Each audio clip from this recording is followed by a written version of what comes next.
What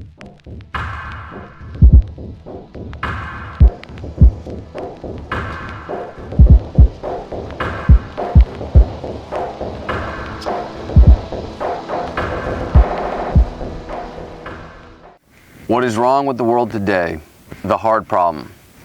What I'm about to share with you will probably be dismissed by most.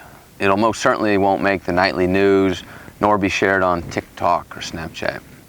But the sound within this message, the very vibration of truth, has been sent out, and it will find those who are open, those that have an inclination that all is not well in this world, and who are seeking a better understanding, both of the problem and the solution. So let me share with you my interpretation, not only of the greatest problem facing mankind, but ultimately a solution for us all to embrace. I've spent the last few years of my life on an accelerated journey of knowledge and self-discovery. In this relatively short time, I have come to understand our lives, society, the world, and the cosmos as a whole are fundamentally different than what most perceive them to be. For those that are able to zoom out and see the bigger picture, it is both a magnificent and depressing scene. This is not to say I'm completely negative about the future, it's quite the opposite, for the future holds the greatest potential for change. Rather, I can see that the depth of our problem is far greater than most understand. At the core of the problem, one thing stands out to me. We are disconnected. We are disconnected from ourselves, from others, from our food, from nature, and most fundamentally, from Trog. This is not an accident. There are forces at work that seek to distance us from truth in hopes to gain control over our lives. This is also nothing new. As you dig into our true history, you realize this subversion has been going on for thousands of years. The pace is only accelerating today. Except now is different. Why? In terms of linear thinking, now is what you and I share. We all exist right here in the now. Therefore, now is our opportunity to effect positive change. Hiding behind the belief of I can't or it's not my problem is an excuse of the worst kind. It's one of malicious ignorance. We are all here for a reason, and once one comes to terms with the truth of the universe, the operating principles of natural law, then one can fully appreciate this simple and so very powerful idea. What you do in this world matters.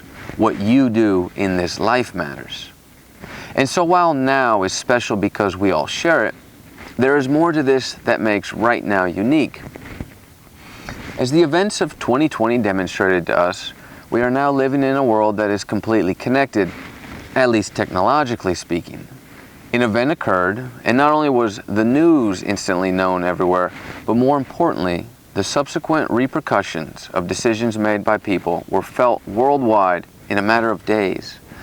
The actions and decisions of a few were initiated against the global population. This is not a conspiracy, it's quite literally what happened. Previously, major events may have affected regions of the world, but finally, we are at a point where there is an instant global reach. And with the proliferation of satellites circling the globe, we truly are in a fully integrated, or I like to say, entrapped world. Technology has found us all, and almost none can hide.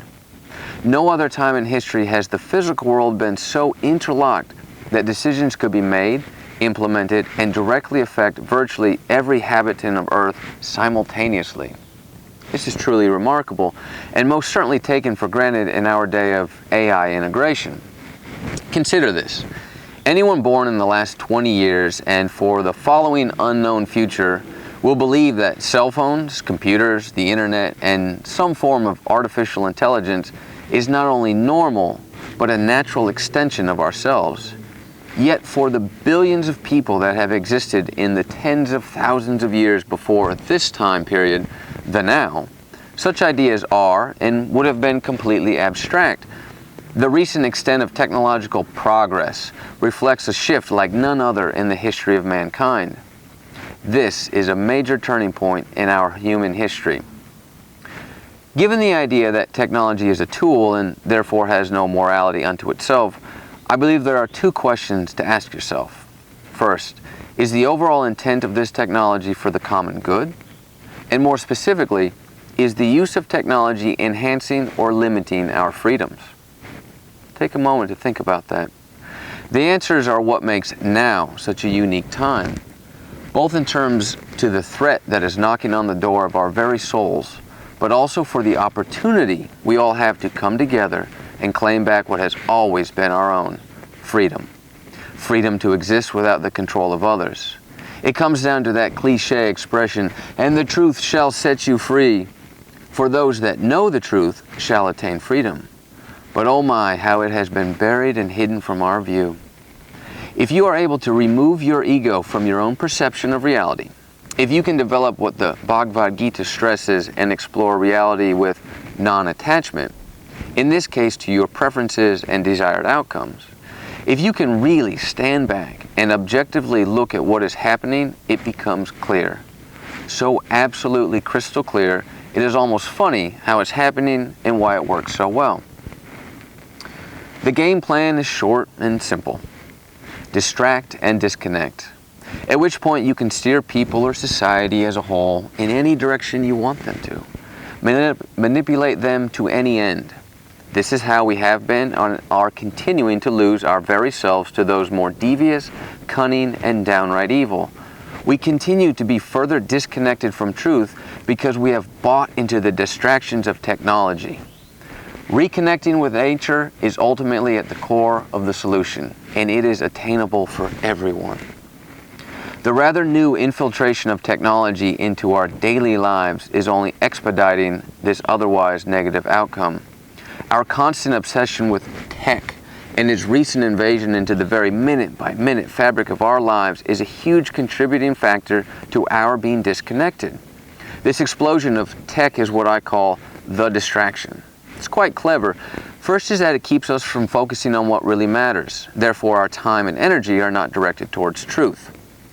Don't look over here, nothing to see here. Look right here. And then what we are distracted with exhausts the very time and energy that could be otherwise spent thinking for ourselves, living independently of others' opinions, or engaging with nature. And even worse, it's self-reinforcing. You see, it's hard to live for yourself when your energy is spent serving your masters. Embedded in this approach is a classic methodology, one known as divide and conquer. And the pervasiveness of tech ensures swift implementation.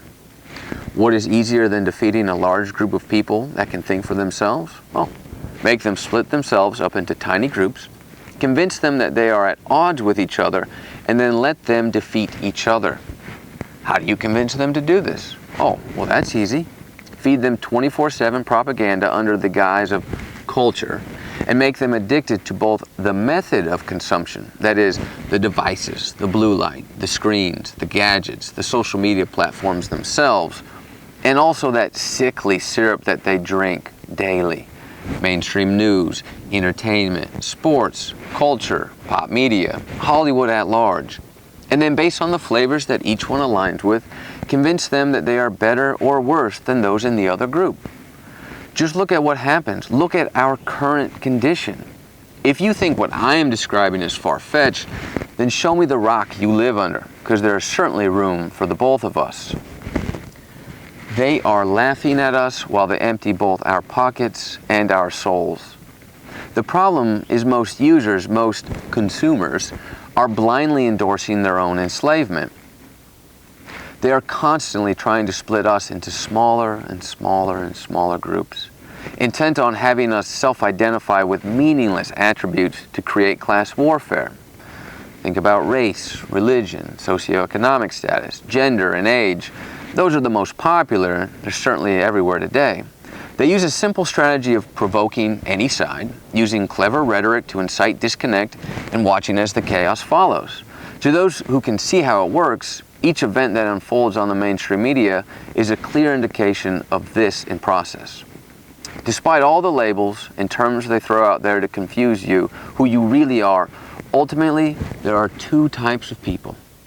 Those who stand for truth and believe in natural law, and those who do not, and therefore condone the enslavement of mankind. Period.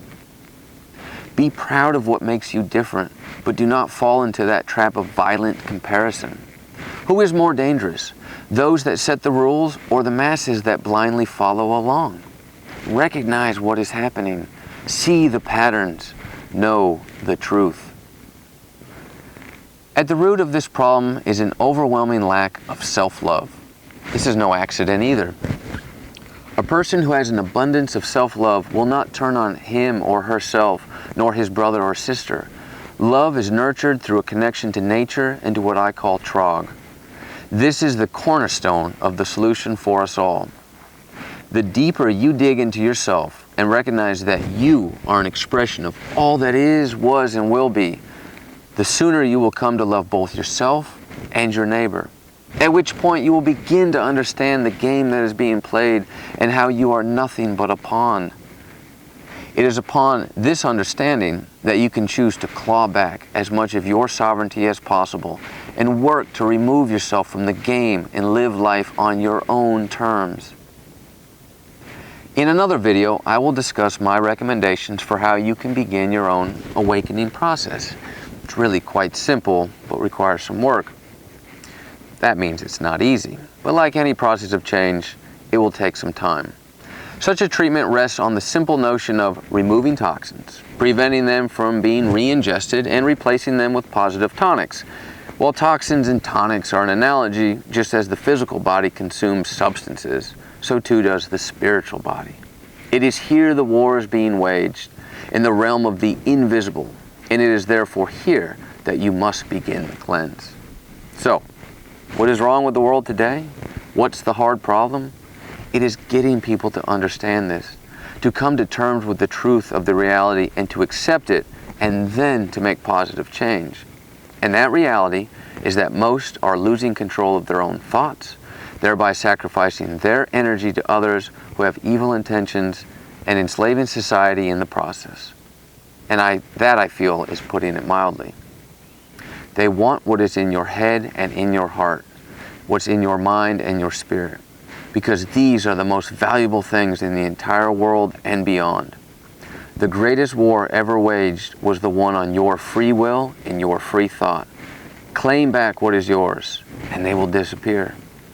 If you're wondering who the they are, they is anyone who exerts power to control others and limit their freedoms, and they also includes the order followers who assist in doing this, those usually unaware of the machine they are supporting. And so this is my mission, with my brand, with my content and channel, and with my new 40 acres of freedom.